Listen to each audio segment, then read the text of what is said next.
바로 일본 불매운동 이야기인데요. 저는 별로 사회 이슈나 이런 경제 이런 거에 대해서 별로 관심이 없고 잘 모르기도 하지만 그래도 여행을 자주 다니는 사람으로서 조금 뭔 일인가 하고 봤습니다. 근데 의외로 생각보다 사람들이 잘 모르더라고요. 그래서 이번 영상을 통해서 여러분들께 알려드리도록 하겠습니다.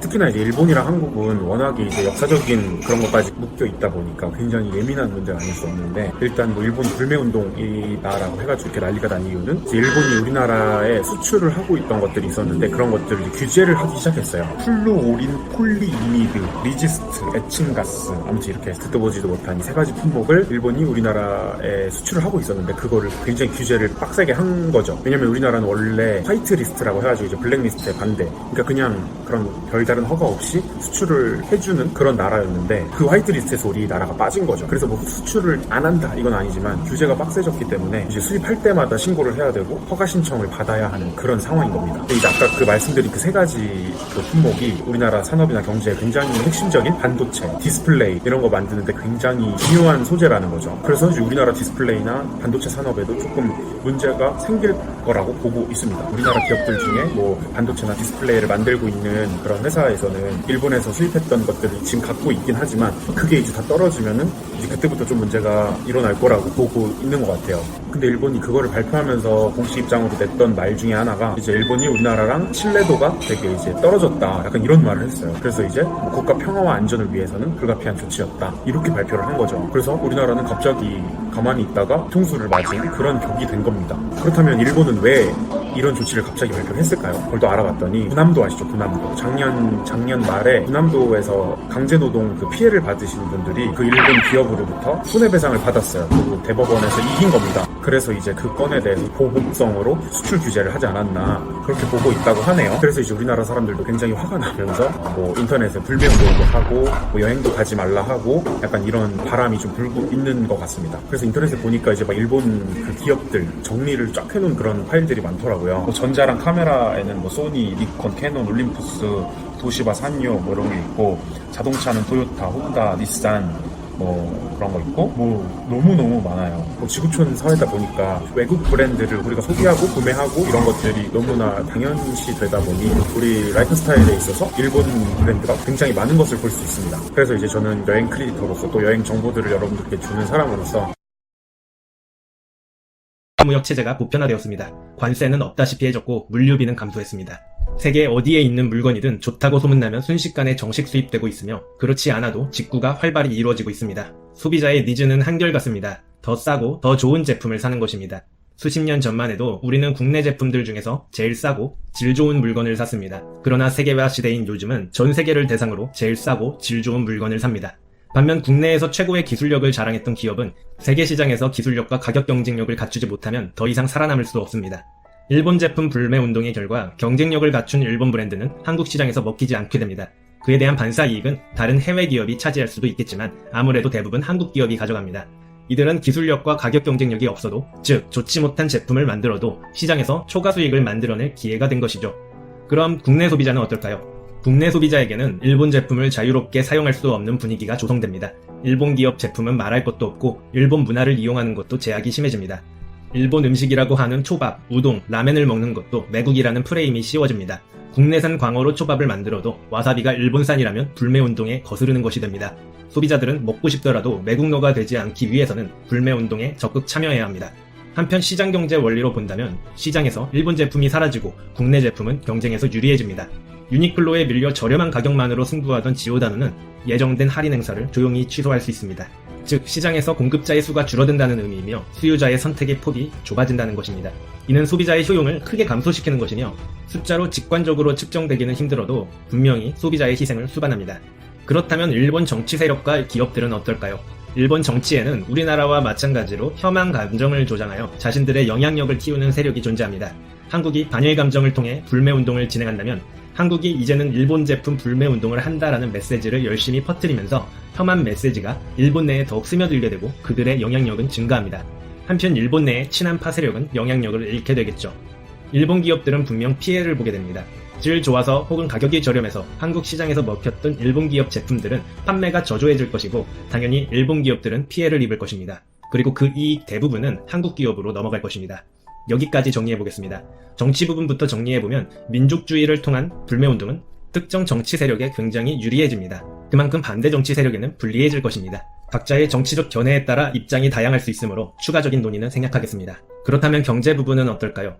경쟁력을 잃었던 국내 기업은 불매운동을 통해 내수시장에서 쉽게 유리한 위치를 선점합니다. 기술 개발과 질 좋은 제품을 통해 시장을 장악해야 하는데 민족주의를 이용해 손쉽게 시장에서 초과 수익을 누립니다. 일본 기업이 향유할 부를 국내 기업이 가져갑니다. 일반적인 생각만으로는 일본 기업이 벌어들이는 것을 국내 기업이 벌어들이는 것이니 불매운동은 한국 경제에 좋은 것이다 라고 생각할 수 있습니다. 그러나 거기에는 소비자의 희생이 포함됩니다. 경제적 효과가 직관적으로 나타나지 않습니다만 선택지를 하나 잃는다는 것은 굉장한 자유의 침해이기도 합니다. 범국민적인 불매운동과 같이 시장경제에 새로운 패러다임이 등장하면 언제나 그렇듯 왜곡이 발생하고 그 간극을 이용하려는 한 발 앞선 자들이 등장합니다. 민족주의는 또 하나의 돈잔치를 벌일 기회입니다. 일본 불매운동을 통해 돈을 한번 벌어보겠다는 움직임이 여기저기 포착됩니다. 감성에 취한 대다수 국민들을 위한 애국심을 이용해 돈벌 궁리를 하는 것이죠. 기상천외한 아이디어를 통해 지금과 같이 시장이 왜곡된 상황에서 어떻게 돈을 벌 수 있을지 고민합니다. 일본 불매운동 카페를 만들고 사이트를 만들고 트래픽을 유입시켜 돈을 벌거나 테마주를 활용하거나 이때다 싶어 애국 마케팅을 진행하는 기업들도 등장합니다. 시장이 합리적이고 효율적으로 작용하지 않고 왜곡이 발생하다 보니 자원의 효율적 배분이 이루어지지 않습니다.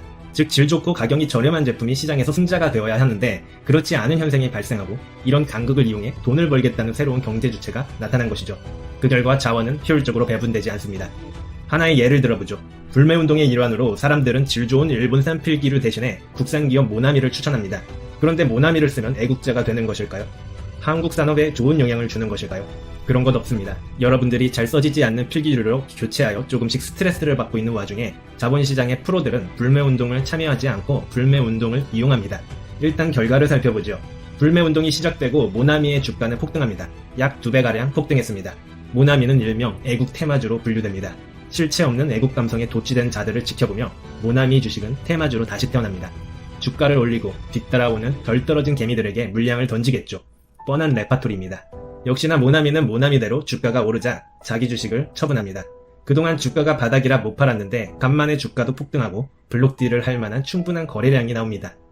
불매운동의 참여는 테마주 주식 투자가들에게 수익을 안겨주었고 기업들에게도 수익을 안겨주었습니다. 그렇다면 이들이 매국노인가요? 그저 사람들의 행태를 분석하여 수익 창출을 했을 뿐입니다. 어디에도 나라를 팔아먹은 흔적은 보이지 않습니다.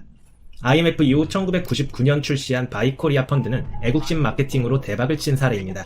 한국 경제 시가총액이 일본 NTT만도 못하다는 자극적인 멘트로 은근한 반일 감정과 애국심, 자존심을 부추긴 마케팅이었습니다. 54일 만에 5조 원을 끌어모았습니다. 당시 현재증권 회장은 2005년 코스피 6천 돌파라는 전망을 제시했습니다. 그러나 IT 버블에 취해 상승하는 듯하다 2000년 초 마이너스 77% 손실이 나지요. 사람들은 돈을 빼면서 펀드 설정액은 급격히 줄어듭니다.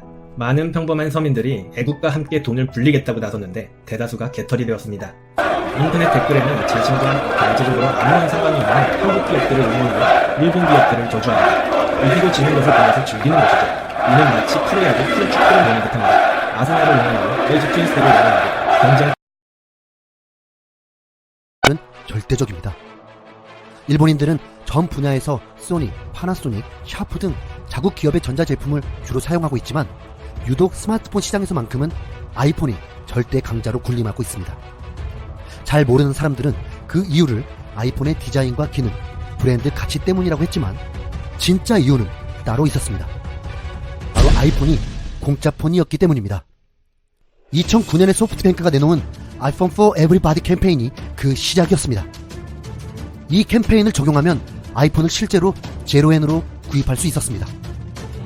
아이폰에 관심이 있어도 가격이 비싸서 못 샀던 많은 일본인들이 공짜로 아이폰을 샀던 것입니다. 이후 아이폰 효과로 소프트뱅크의 자사 가입자가 대량으로 유출된 다른 통신사들도 아이폰을 팔게 되었습니다.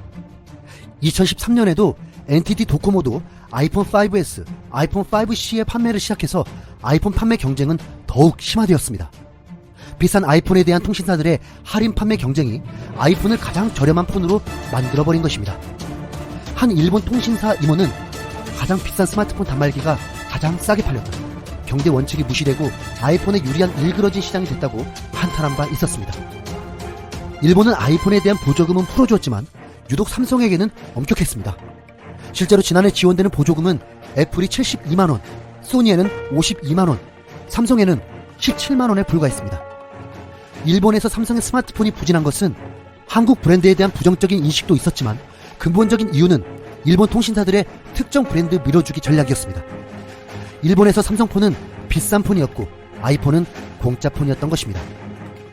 그런 아이폰 독주 시장에서도 삼성은 올해 세계 최초 5G 폰 갤럭시 S10이 많이 팔리게 되면서 6%대에 머물렀던 점유율을 10% 가까이 뛰어오르게 되었습니다.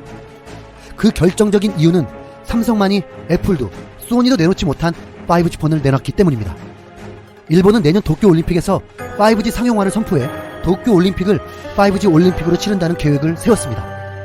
하지만 애플은 이번 아이폰 11에도 5G를 도입하지 않았고 올림픽이 끝나는 2020년 말에나 5G 폰을 내놓는다고 했습니다. 이런 와중에 일본 시장을 뒤엎을 소식이 나왔습니다. 일본 정부가 다음 달 1일부터 이 통사의 스마트폰 단말기 할인 금액을 최대 2만엔, 약 22만원으로 제한한 것입니다.